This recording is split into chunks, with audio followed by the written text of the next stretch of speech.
कराची के इलाके मौड़ीपुर truck bus अड्डे के करीब केमिकल और ऑयल की फैक्ट्री पर लगी आग पर 7 घंटे की जिद्दोजहद के बाद काबू पा लिया गया है। आग पर काबू पाने के बाद कूलिंग का अमल जारी है। इस पर हम बात करते हैं मौके पर मौजूद डॉन न्यूज़ के रिपोर्टर आसिम खान से। आसिम, बताइएगा कितना वक्त लगा आग बुझाने में?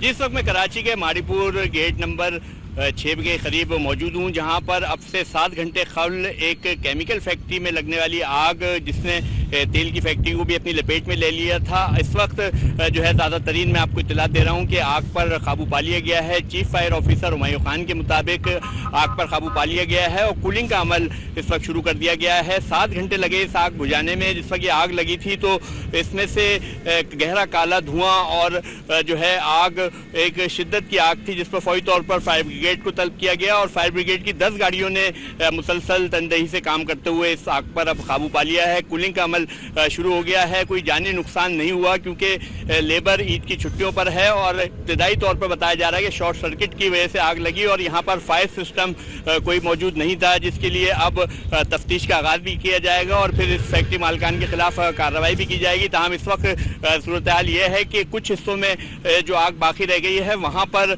जो है पानी का छिड़काव जारी है और साथ साथ कूलिंग का अमल भी शुरू। आसिम, बहुत शुक्रिया आपका।